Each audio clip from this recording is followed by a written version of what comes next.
Hello, bienvenue à toi. Aujourd'hui, je te partage un sujet qui est lié au leadership. Le leadership, cette capacité à décider à partir de sa vérité. Je dévoue ma vie à ça parce que longtemps, je pensais que j'étais à agir avec ce qui était bon pour moi, ce qui était juste. Et en fait, j'agissais beaucoup à partir du mental. Alors moi, j'étais biberonnée à la technique, à la méthodologie, à l'ingénierie de projet, ayant cette appétence à créer du projet. Je me suis professionnalisée là-dedans, donc vraiment c'est la gestion qui m'a amenée à travailler à la fois dans différentes structures en France et également à l'étranger, notamment dans la gestion de projets de développement plus économique, donc qui m'a amenée aussi à vraiment travailler avec cette notion aussi d'activité qui puisse générer des revenus. Et j'ai eu un écœurement en fait à travailler dans ces structures et de travailler que à partir de mes compétences techniques, où j'en voyais pas trop plus le sens, plus l'utilité. Et puis surtout, je m'en sentais plus du tout avec moi.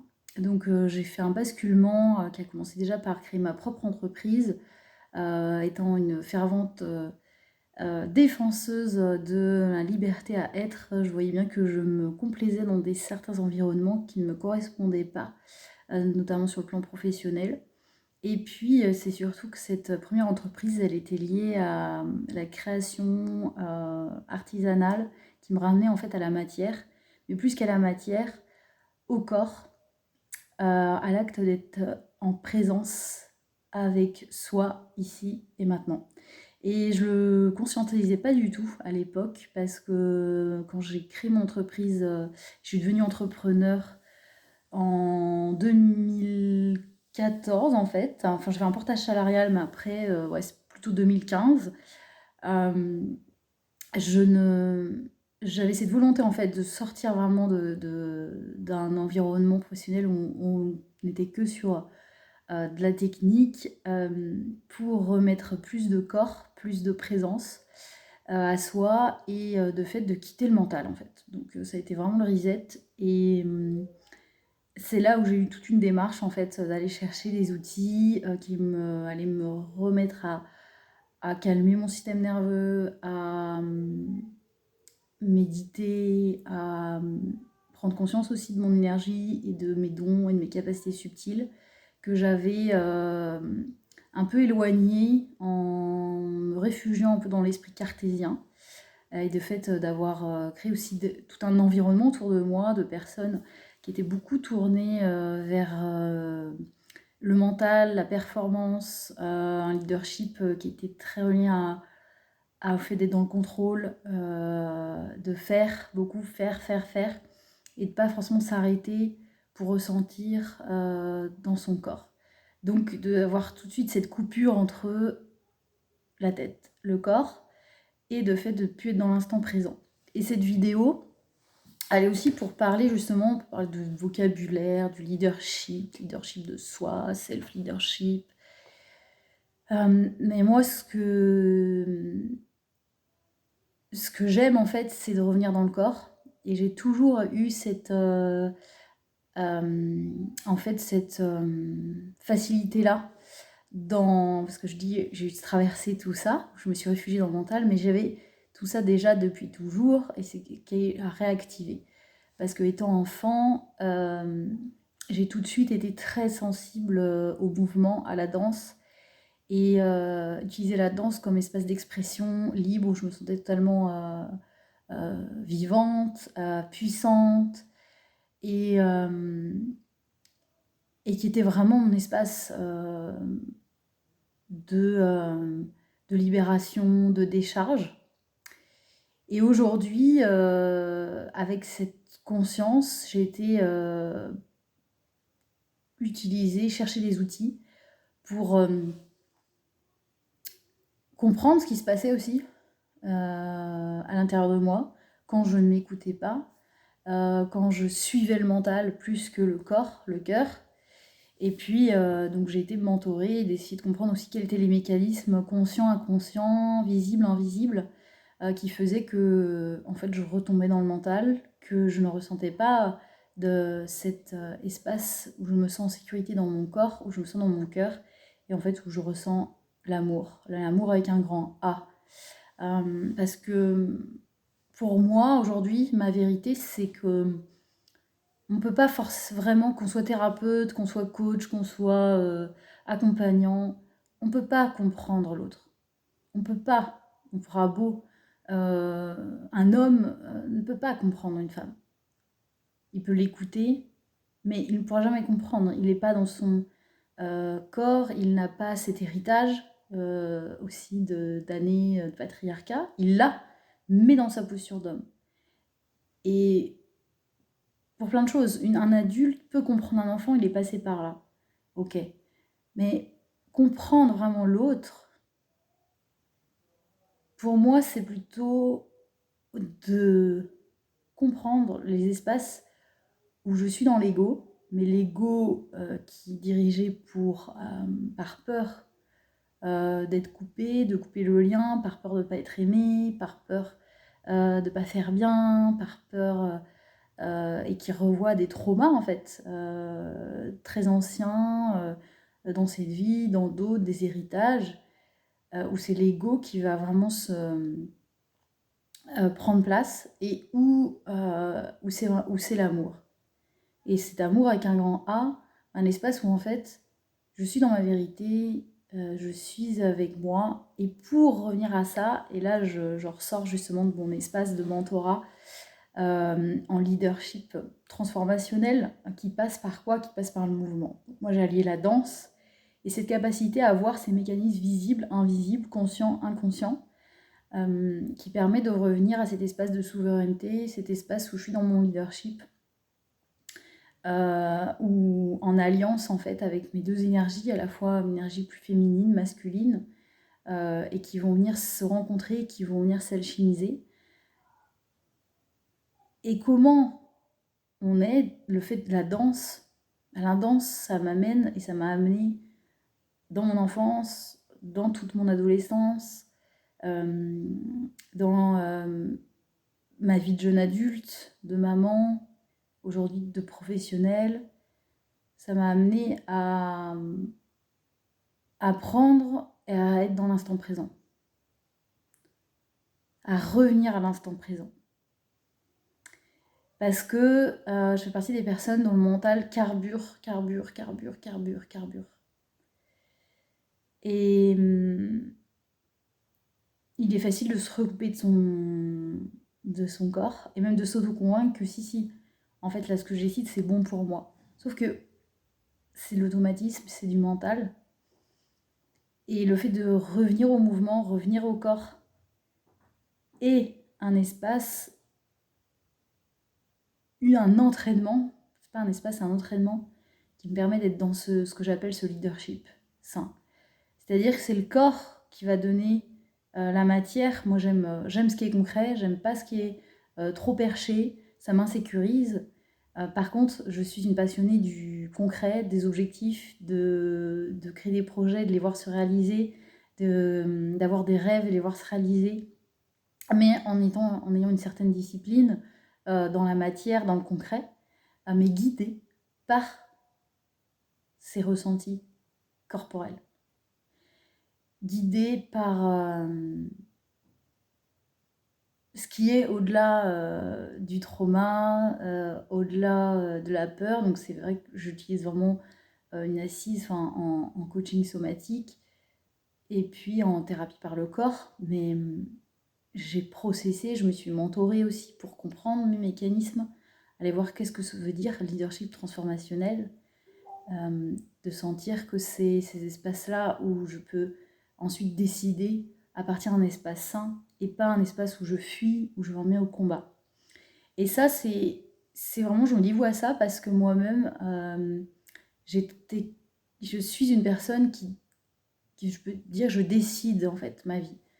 J'ai décidé de ne pas suivre ce que pouvaient m'enseigner mes parents, dans un milieu plutôt un carcan familial qui était assez exigeant. J'ai décidé de ne pas suivre la majorité de la population qui a décidé de se vacciner pendant l'épisode Covid. J'ai décidé de ne pas vacciner mon fils. J'ai décidé dès la naissance. J'ai décidé d'un accouchement à la maison. Voilà, je pense que j'ai pas à me prouver trop sur le fait de décider ce que je ressens au plus profond de moi qui fait sens, malgré peut-être une pression à l'extérieur. Mais je vois aussi que j'ai décidé, j'ai voyagé très vite, dès que j'ai pu partir du foyer familial, je suis allée très loin, j'avais besoin de me confondre en fait, me perdre aussi dans l'immersion dans d'autres cultures pour me confronter, être en recherche aussi dans cette quête identitaire. Mais j'ai vu aussi tous les espaces où en fait je peux décider très vite de choses qui vont apporter un plaisir immédiat. Et j'ai vu aussi que pour quelqu'un où je pense qu'il va avoir cette posture, on pourrait dire, de leadership, ben qu'en fait j'étais dans des décisions qui n'étaient pas forcément bonnes pour moi, en tout cas, qui m'amenaient tout le temps peut-être dans un espace de fuite, de pas forcément me choisir, fuite avec l'argent, énormément par exemple, beaucoup de fuite avec l'argent, beaucoup de fuite aussi dans ma relation de couple, de savoir qu'est-ce qu'était aussi d'être en présence et puis d'utiliser le couple comme espace aussi de croissance personnelle, donc fuite aussi vers de ressentir l'amour, mais cet amour toujours avec un grand A. Le combat aussi avec la vie, donc je prenais des décisions, mais où j'étais beaucoup en survie au final. Et c'est vraiment par ce regard qui est tout simplement d'être tout simplement de revenir au corps, en fait, au corps, à l'ici maintenant, qui va donner les réponses. Et ce n'est pas tout de le faire, c'est de suivre ensuite. Et de poser les actions. Suivre l'intuition de son corps et de poser les actions dans la matière. Et avancer. Et ça, c'est pas toujours très facile, parce qu'en fait, à première vue, on pourrait dire que c'est simple. Il y a tellement de pensées qui empêchent de revenir à ce corps. Et moi, je fais partie des personnes qui, quand au départ, on me disait apprends à méditer, apprends à méditer. Au début, je l'ai fait comme tout le monde, enfin comme tout le monde, non, pas comme tout le monde, mais aidé par un support audio, enfin, des méditations guidées.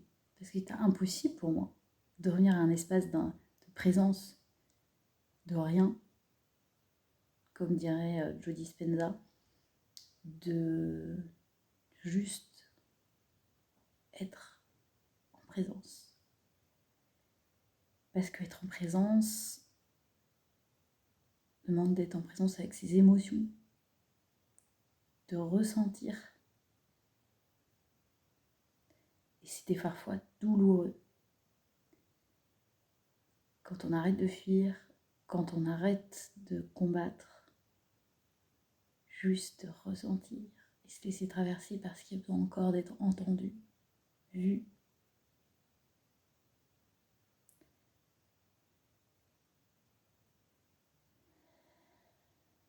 C'est tellement libérateur de descendre en profondeur dans son corps instrument pour pouvoir pas juste libérer, mais de cette libération agir différemment. Donc c'est sur quoi maintenant je me dévoue, c'est d'avoir les clés, la lecture, pour descendre dans le corps, vraiment. Avoir les clés de la lecture de là où je me perds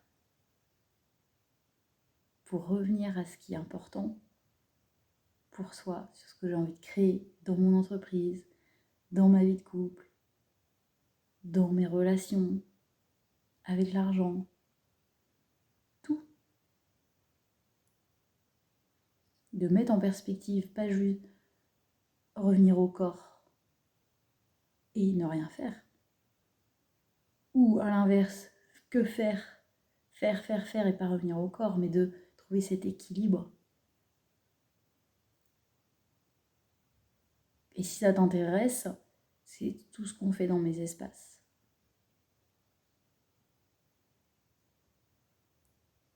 Selon ton projet, selon ce que tu veux voir te réaliser dans ta vie. Donc je travaille beaucoup avec des entrepreneurs, que avec des entrepreneurs, des personnes qui ont envie de délivrer un message différent, contribuer à préserver l'humanité. Il y a énormément d'actions pour le faire. Et puis surtout, pour kiffer sa vie.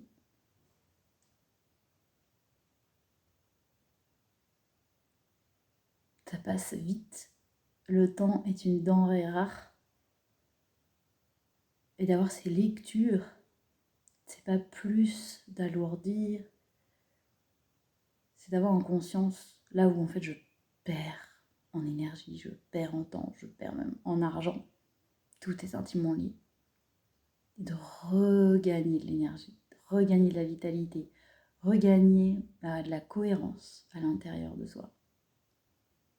Sortir, moi les femmes qui viennent à moi, elles ont cette conscience, elles ont fait beaucoup de travail, donc j'ai eu beaucoup de femmes, mais aujourd'hui mes espaces sont ouverts aux femmes et aux hommes, parce que ça aussi, c'est en ayant ces lectures-là que j'ai pu voir là où je ne décidais pas d'un espace sain, toujours la direction de mon entreprise.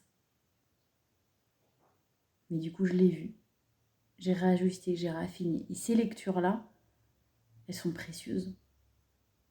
Parce qu'on peut parfois en fait passer des années en fait à créer, peut-être dans une vision de la réussite de quelqu'un d'autre, mais qui n'est pas la nôtre. Donc cette question-là, quelle est toi ta vision de la réussite? C'est cette question que je te pose aujourd'hui. Et si ça t'intéresse, tu peux me contacter. Tu as le contact en description, en bas, pour rejoindre mes espaces de mentorat, la danse du leadership de soi, et un espace où on vient encore pour agir concrètement. Je te dis à très bientôt.